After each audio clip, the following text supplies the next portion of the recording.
우리가 크리스찬이 되고 나서 새롭게 발견되어지는 사실은 예수님을 믿기 전에는 이 세상의 방식, 이 세상의 가치를 따라 살아왔죠. 그러나 예수님을 믿고 나서는 이제 예수님이 우리에게 요구하고 계시는 방식, 그 가치를 따라 살게 됩니다.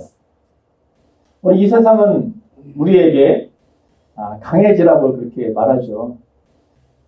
우리 동물의 세계를 보면 양육강식의 그런 원리가 적용이 되듯이 이 세상 속에서도 강한 자가 살아남기 때문에 강해야 된다라고 그렇게 배웠습니다. 그래서 우리 개인도 그렇고 민족도 그렇고 나라도 강해야다. 그래서 강해야만 살아남는다라는 게 이 세상의 원리죠. 두 번째, 이 세상은 높아져야 된다고 그렇게 가르칩니다. 우리나라 교육열이 세계에서 몇째 안 될 것처럼 아주 높죠, 교육열이. 제가 어렸을 때 시험을 보면 시험 성적을 여기다 이렇게 쫙 붙여놨었어요. 그리고 우열반도 있었어요. 저희가 공부할 때는. 요즘은 어떤지 모르겠어요. 그러니까 그냥 어찌하든지 이렇게 성적도 높아야 이제 회양합니다. 그래야만 이제 이 세상 속에서 높은 자리에 올라갈 수 있기 때문에 우리 한국의 학부모님들은 공부하라. 아주 입에 그렇게 달죠. 그래서 우리는 이렇게 좀 큰 거, 이렇게 커지는 걸 좋아하는 것 같아요. 높은 자리에 올라가고 이렇게 커지는 거. 그래서 우리나라 이름이 대한민국이죠. 클 때자 대한민국. 그리고 최고의 상급 학교가 대학교죠, 대학교. 홀스타, 최고, 군대에서 제일 높은 사람을 대장이라고 그러잖아요, 대장. 요즘은 안 그랬지만 옛날에 그 장관급을 뭐라고 불렀어요? 조선시대 대감이라고 불렀잖아요. 대감이라고 불렀지 않습니까? 아파트는 어떤 아파트를 좋아합니까? 대형 아파트를 좋아하죠. 네. 요즘은 좀 바뀌는 것 같아요. 제가 젊었을 때만 해도 아주 대형 아파트에서 아파트 몇 평 사세요? 이게 아주 그냥 보편적인 이야기였어여. 그래서 한 20몇 평 산다 그러면 약간 그렇고 한 50평은 넘어야 그래도 좀 괜찮게 사는가 보다. 그렇게. 그러면 이 세상은 많아야 된다고 가르쳐요. 돈이 많아야 성공한 사람으로 이렇게 간주가 됩니다. 이게 강해지고 높아지는 것도 사실은 이 돈이 많아야 이렇게 연관이 돼 있어요. 그래서 이 사람은 계속 돈을 모아야 되고 돈이 많아야 된다. 성공한 사람으로 그렇게 생각을 합니다. 그래서 이렇게 좋은 차를 타고 다니고 좋은 집에서 살면 이 사람은 그래도 성공한 사람이구나. 그런 평가를 받게 됩니다. 여러분 교회도 마찬가지예요. 교회가 커야 돼요. 그래야지 큰 교회를 하는 목회자는 성공한 목회자고 우리 교인들이 또 많아야 좋은 교회로 평가돼요. 할렐루야.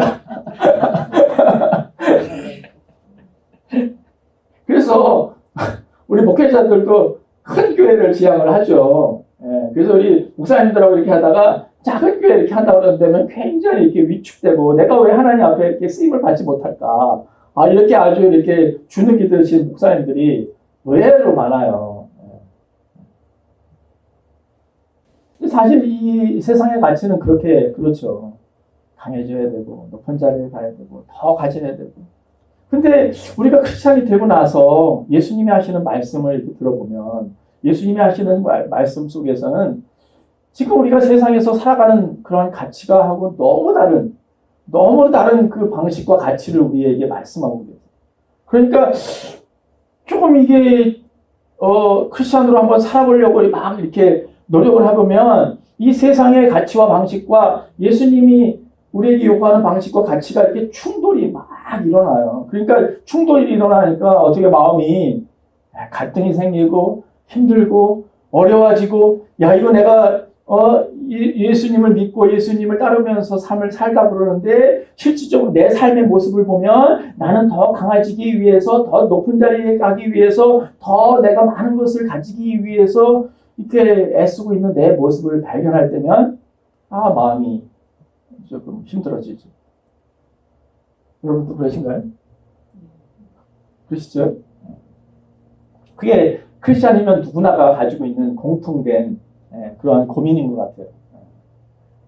이렇게 수십 년을 생활해오고 주님을 믿고 따르는 저조차도 때로는 이 세상의 가치 때문에 이렇게 마음이 힘들고 그것이 이렇게 이렇게 충돌될 때 그리고 내가 이렇게 좀 주님을 따르는 그런 사람으로서의 모습으로 살지 못할 때 마음이 아주 힘들고 어렵죠. 오늘 누가복음 14장의 그 본문의 말씀을 보면 이 안식일에 한 그 바리새파의 그런 집에 초대돼서 가시는데 그 가서 보니까 여러 초대한 사람들이 높은 자리에 앉으려고 막 서로 다툼이 일어나는 것을 예수님이 보신 것 같아요. 그래서 이제 비유로 말씀을 하시는 것 같아요. 그래서 그럴 때 더 높은 자리에 앉지 말고 가장 낮은 자리에 끝자리에 앉아라 라고 말씀을 하시면서 만약 너희들이 높은 자리에 앉으면 더 높은 사람이면 그 자리에서 물러나서 저 끝에 가서 앉게 되지 않겠냐. 그러니까 처음부터 끝자리에 앉으면 주인이 와서 높은 자리로 이렇게 가시라고 했을 때 너에게 영광이 되지 않겠냐. 그 말씀을 하고 계시는 거죠. 예수님의 살던 그 시대에도 지금 우리가 가지고 있는 이 세상의 가치가 동일하게 적용이 되었던 것 같아요. 근데 예수님은 높은 자리에 앉지 말고 낮은 자리에 있으라고 말씀을 하시죠. 근데 우리가 알지만 으뜸이 되기보다는 다른 사람의 종이 되고 이게 섬김을 또 받기보다는 또 섬기고 그 다음에 이게 내가 이렇게 가지고 내가 대접받기보다는 베푸는 삶을 살아야 된다. 그것이 예수님이 우리에게 요구하시는 말씀이다. 그거 크리스찬 중에 모르는 사람이 있습니까? 수없이 들었죠. 복음 말씀에서 수없이 들었고 우리가 성경을 읽으면서 어떻게 예수님이 우리에게 살라고 말씀하시는지 수없이 듣고 그렇게 기도하고 있잖아요. 그런데 우리의 삶의 모습을 보면 그게 잘 됩니까? 잘 되세요? 잘 되신 분은 정말 할렐루야입니다. 저도 잘 안 돼요. 대접받고 싶고 인정받고 싶지 가서 이렇게 섬기고 낮은 자리에 가고 이렇게 되지를 않는다는 거죠. 왜 그럴까? 예수님을 따른다고 합니다. 우리는 왜 그렇게 안 돼요? 주님의 말씀하시는 그 방식과 가치가 나에게 굉장히 소중한 가치가 됐음에도 불구하고 우리는 왜 세상 속에서 계속해서 세상에 주는 그 가치 때문에 갈등하고 힘들어하고 어려워할까? 왜 그럴까? 왜 그럴까요? 왜 그렇습니까? 정말 이렇게 생각을 해볼 수 있겠어요. 오늘 사는 현대는 IT 세계죠. IT, Information Technology, 정보, 기술의 사회예요. 그러니까 우리 요즘에 보면은 진짜 이 노트북 없으면 이거 저기 헤드폰 없으면 안 되고 이 노트북 없으면 안 돼, 컴퓨터 없으면 안 돼요. 근데 잘 보시면 이 폰은 컴퓨터는 그것을 운영하는, 작동시키는 그 운영 체계가 있죠. 어떤 운영 체계가 있습니까? 마이크로소프트 있죠. 또 맥 컴퓨터에 그 프로그램이 있고, 뭐 안드로이드 있고, 뭐 크롬도 있고, 뭐 많잖아요. 이것을 돌리는 운영 체계가 있죠. 그러면 그 운영 체계에 뭐가 깔려 있습니까? 그 컴퓨터에 바이러스가 침투하지 못하도록 백신이 깔려 있잖아요. 근데 사실은 우리의 이 마음 체계를 운영하는 이 체계 속에서 죄라는 바이러스가 딱 들어와가지고 우리의 마음이 바뀌었어요. 우리 마음을 원래 운영하는 마음체는 그게 아니었는데 죄가 들어와가지고 이게 죄가 딱 우리의 마음을 깔려버리니까 우리의 마음을 움직이는 운영체계가 욕심이라는 운영체계로 바뀌었어요. 내 마음이, 우리의 마음이 죄로 인해서. 그러니까 욕심이 들어오니까 어떻게 해요? 비교하게 돼요. 비교하게 돼요. 남과 비교하게 돼요. 그러니까 비교하게 되니까 어떻게 해요? 비교하게 되니까 때로는 교만하기도 하고 때로는 그냥 내가 작아지는 것 같고 뭔가 더 채우고 싶고 더 가지고 싶고 비교하니까. 그러니까 내 마음을 운영하는 체계는 죄로 인해서 그 욕심으로 인해서 비교를 인해서 내 마음이 계속 그 체제로 움직이니까 예수님 믿기 전에는 당연하게 강해지고 또 높은 자리에 가고 더 가지고 있는 것이 당연한 가치였어요. 그것이 인간의 우리의 마음을 움직이는 운영체계였기 때문에. 그런데 예수님이 믿게 되고 십자가의 사랑을 깨닫게 보니까 이제 우리가 그런 운영체계, 욕심을 따라서 사는 나의 마음을 움직이는 운영체계가 아니라 어떤 원래의 운영체계, 하나님 우리를 만드셨을 때 운영체계는 하나님의 마음이잖아. 하나님의 마음으로. 그 하나님의 사랑으로 우리의 마음이 움직이는 운영체계였었죠.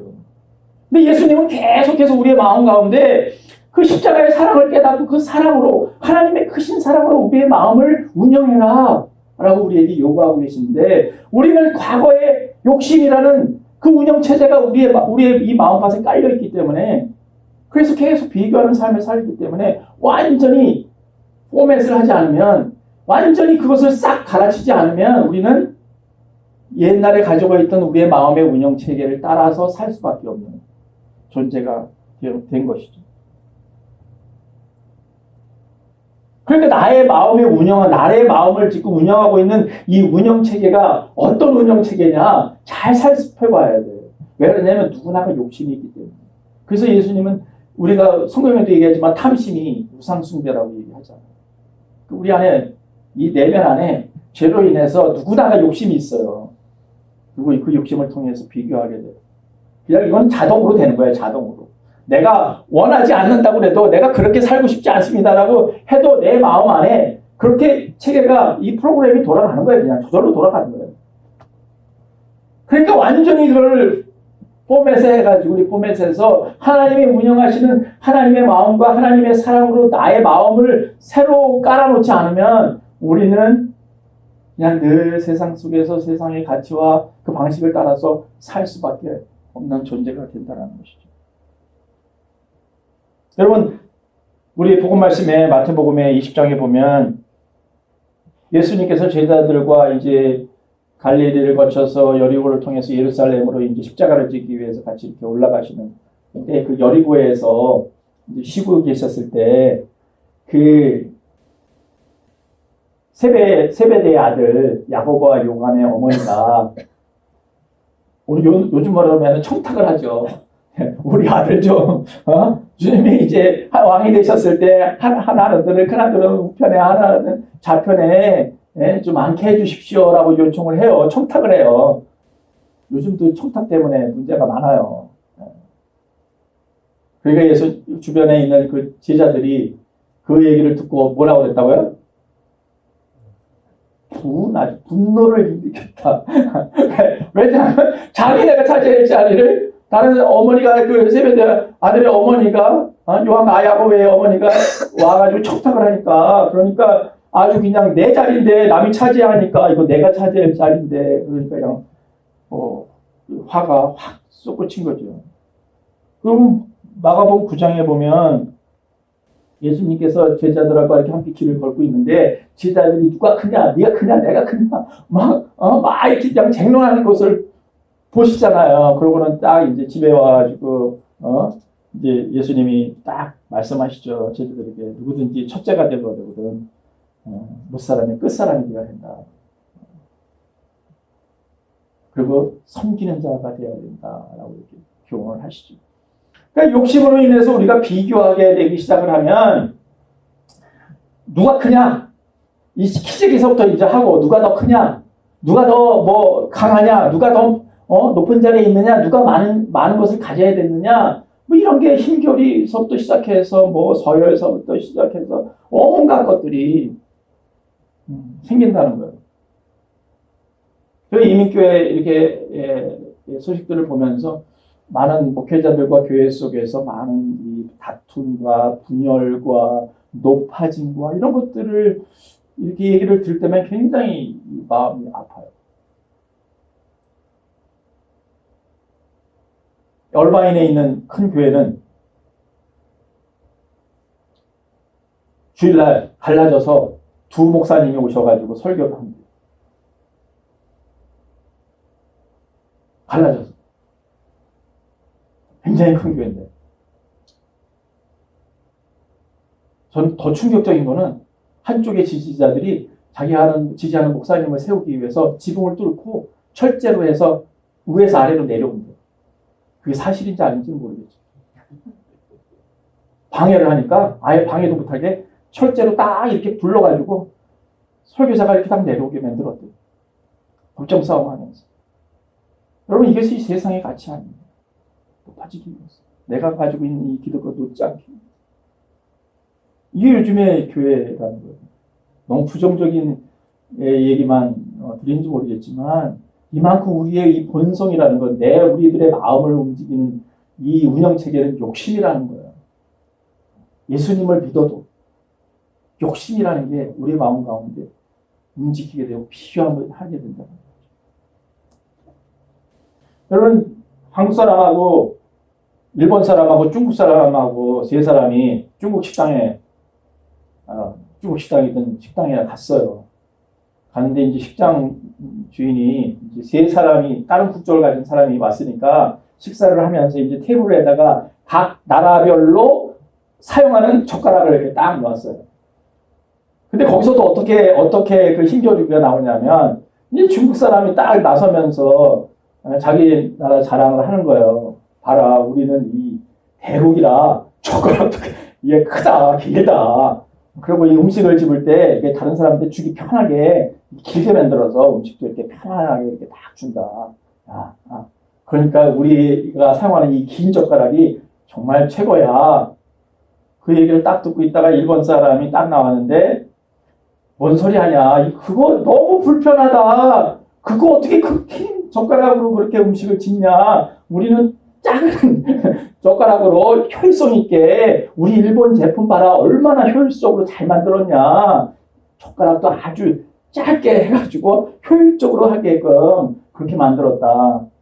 그랬더니 이제 한국 사람이 등장을 해가지고 무슨 소리냐. 우리는 균형을 중시한다. 크지도 않고 작지도 않고 적당하게 해서 우리는 딱 적당하게 이렇게 한다라고 이렇게 우스갯소리로 그렇게 한 그런 내용들을 봤는데, 여러분 이 젓가락 하나 가지고도요 서로 자기 잘났다고 자기 나라가 좋다고 자랑하고 힘겨루게 하는 그런 세상입니다.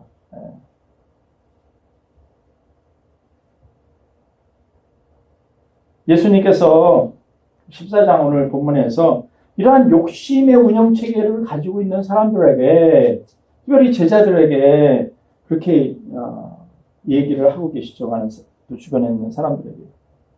우리 자기를 높이는 자는 높아지고 자기를 낮추는 자는 높아지리라 말씀하세요. 그리고 마태복음 20장 그 말씀에서 또 보면 26절, 27절 보면 누구든지 크는 자들은 남을 섬기는 자가 되어야 된다. 남의 종이 되어야 된다라고 얘기를 하죠. 뜸이 되고자 하는 자는 남의 종이 되어야 된다라고 얘기해요. 그러면서 예수님 자기 자신도 이 땅에 섬김을 받으려 오지 않았고 섬기려 하고 많은 사람들을 위해서 대속물로 주려 합니다라고 말씀을 하고 있습니다. 그럼 우리 사람은요, 우리 인간은 원래 욕심이라는 운영체계를 가지고 비교하면서 살게 된 존재가 아니죠. 그 하나님의 사랑을 가지고 사랑으로 살아가는 그러한 원래의 존재였어요. 우리의 마음이라는 것은 원래 하나님이 만드셨을 때는 정말 사랑하고 섬기고 도와주고 베풀고 하는 그런 마음의 운영체계로 살아가게 되었던 존재라는 거죠. 그러나 그렇게 죄로 인해서 그런 운영체계가 완전히 무너지고 이제는 욕심이라는 운영체를 따라서 비교하면서 가지기 위해서, 높아지기 위해서, 강해지기 위해서 살 수밖에 없는 그러한 존재로 바뀌었단 말이죠.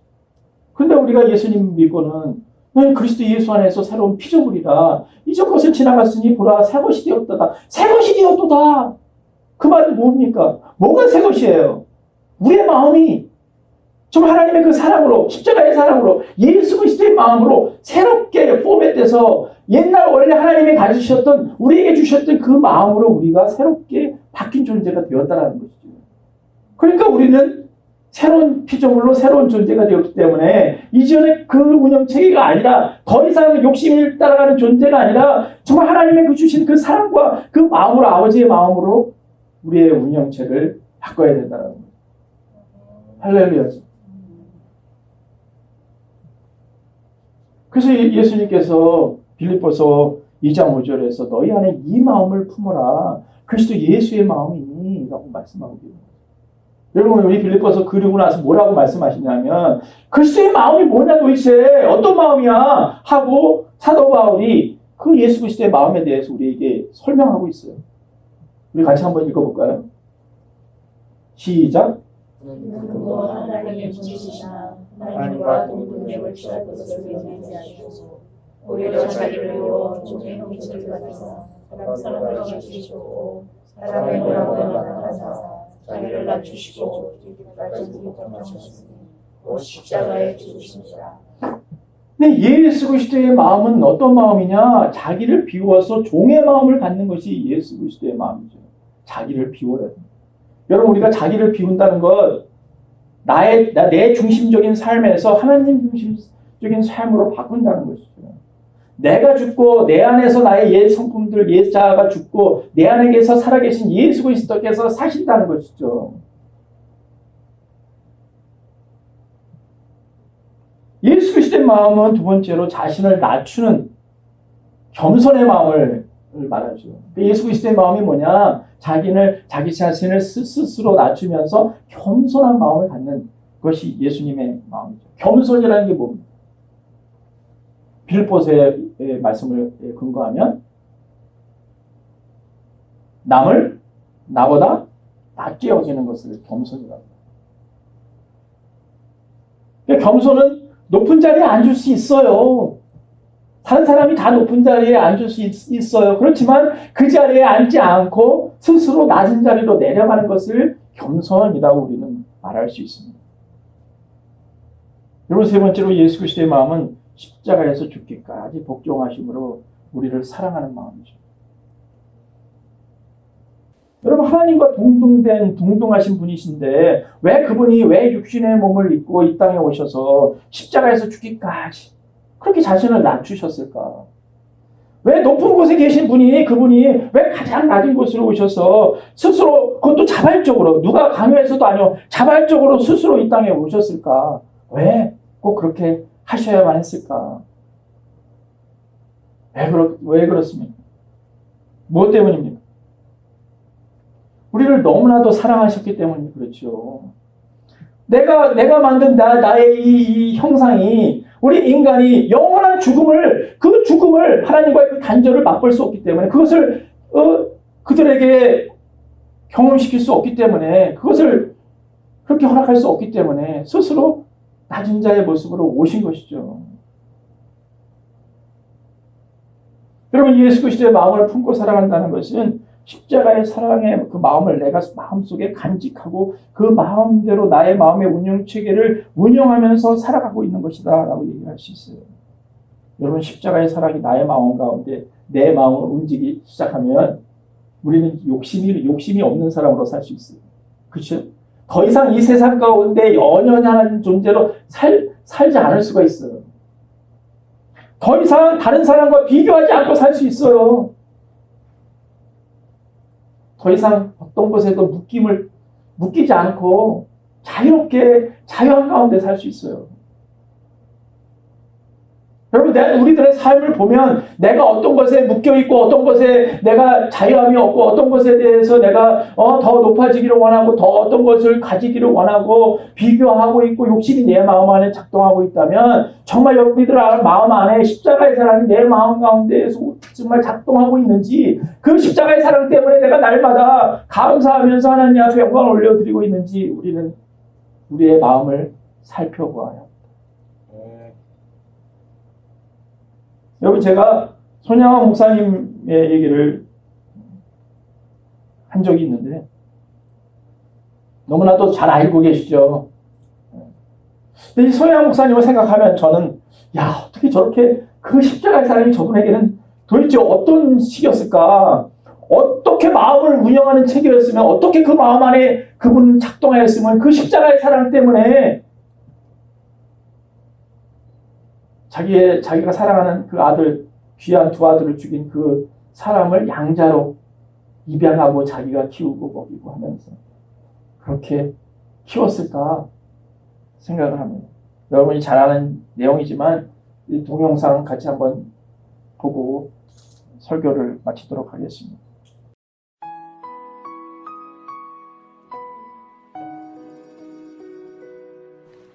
손양원 목사는 1926년 한생병자들이 대부분이었던 부산 간만동 교회 전도사로 부임하게 되었습니다. 첫 사역지가 한생병자와 연결된 것을 계기로 평양 신학교를 졸업하고도 여수 애양원에 부임해 오직 나환자들과 고락을 함께 했습니다. 그러던 1940년 10계명 중 제1계명과 2계명을 범하는 것이라고 하여 신사참배를 반대했고, 그 이유로 손 목사는 여수 순천경찰서에 구속되었지만 하나님만을 섬긴다는 그의 의지는 변함이 없었습니다. 그동안에 3년이라는 기간 동안에 많은 반성도 했을 터인데 아직도 그 신사참배를 못하겠어? 공연히 헛수고만 했어 하는 말에 아버님 대답이 그랬습니다. 헛수고는 오히려 당신들이 했어. 내가 신사참배 하려면 처음부터 하지. 왜 어리석게 3년이나 지난 날 내가 신사참배를 하겠어. 내 신앙은 옛날이나 지금이나 변함이 없어. 돌이킬 맘 전혀 없습니다.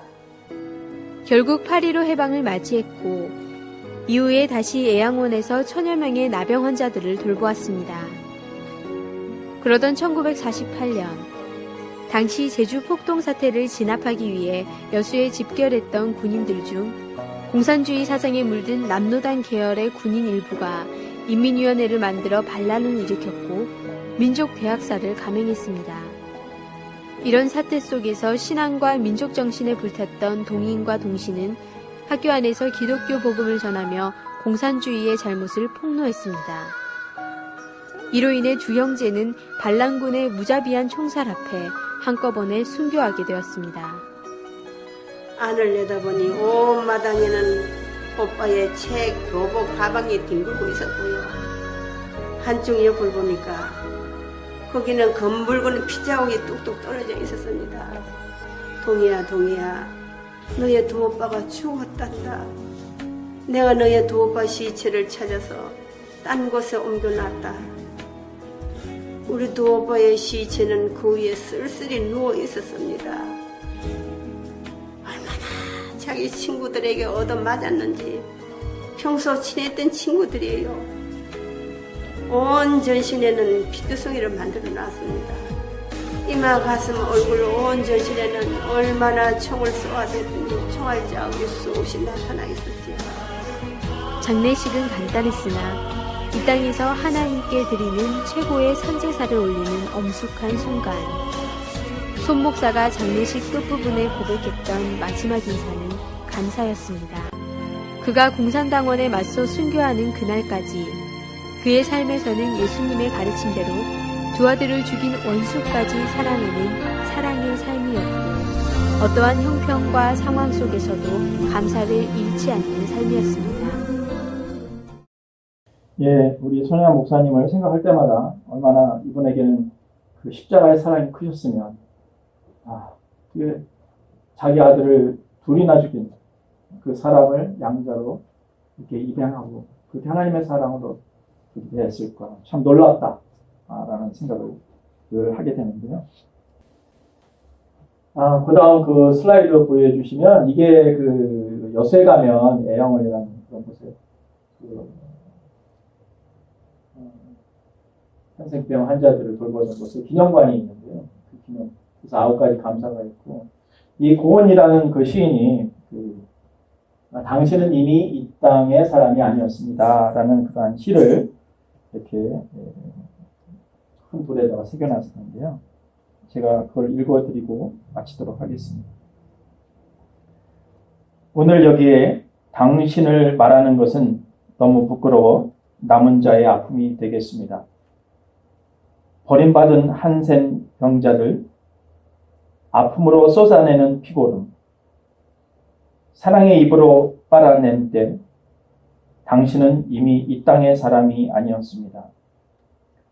동인 동신 두 아들, 공산당 총에 쓰러져 순교제물 되어 돌아온 날, 자식 하나 순교자로 바침도 영광인데 둘이나 받으시는 하나님 실로 감사합니다. 눈물을 흘리실 때 당신은 이미 이 땅의 사람이 아니었습니다. 보기만 해도 소름 끼칠 두 아들을 살해한 그 학생, 양자로 삼던 날, 사랑의 원더차는 메마른 이 땅에 터지고 순교 십자가 지고 서서 기뻐 하늘 보실 때 당신은 이미 이 땅의 사람이 아니었습니다. 지금은 남해가 보이는 애양원 동산에 당신마저 순교자가 되어 두 아들과 나란히 누우셨을 때 당신은 이 땅이 차마 감당하지 못할 하늘 사람이었습니다. 오늘 여기에 당신을 말하는 것은 너무 부끄러워 남은 자의 눈물이 되겠습니다. 이런 시를 했습니다. 여러분, 예수 그리스도의 마음은 자기를 비워 종의 마음을 갖는 것이죠. 예수 그리스도의 마음이란 자기를 스스로 낮추고 겸손의 마음을 갖는 것입니다. 예수 그리스도의 마음은 예수님께서 죽기까지 우리를 사랑하신 것처럼 정말 그 십자가의 사랑으로 사랑하는 것입니다. 너희 안에 이 마음을 품어라. 오직 그리스도 예수의 마음입니다. 기도하겠습니다. 네, 우리가 크리스찬이 되어서 하나님의 그 새로운 피조물로 그렇게 거듭났습니다. 이제는 더 이상 제가 들어와서 욕심이라는 하나님 그런 운영체계로 남과 비교하면서 살아가는 그러한 존재가 아니라 하나님이 원래 우리를 만드셨을 때 하나님 우리의 마음이 운영되었던 그 아버지의 사랑과 그 십자가의 사랑, 정말 그 예수 그리스도의 마음으로 우리가 살아가는 존재임을 고백하면서 하나님 내 마음 안에 어떠한 운영체계가 지금 작동되고 있는지 우리가 살펴보면서 다시 주님, 제가 예수 그리스도의 마음, 그 십자가의 사랑으로 저의 마음이 새롭게 되고 하나님 그렇게 하나님 또 주님 앞에 나갑니다. 참으로 때로 연약하고 부족해서 하나님의 사랑을 알면서도 그렇게 살지 못하는 연약함이 있습니다. 그럼에도 불구하고 늘 우리 주님께로 우리를 이끄시는 그 큰 사랑을 봅니다. 아버지 하나님, 이 땅에 살아있는 동안 정말 주님의 마음, 그 하나님의 큰 사랑, 그 십자가의 사랑을 내 마음의 운영체계로 삼게 하시고 날마다 그 십자가의 사랑으로 정말 하나님 앞에 영광을 드리고 하나님 우리 모두가 될 수 있도록 저희 모두를 축복해 주시기를 간절히 기도합니다. 이 시간 우리의 마음을 주님께 올려드리겠습니다. 정말 나에게 오늘 주신 말씀이 있다면 아버지 하나님 내 이 말씀대로 다시 아버지 하나님 그렇게 살겠습니다. 정말 주님 앞에 고백하는 그런 시간 갖겠습니다. 기도합니다. 하나님 아버지,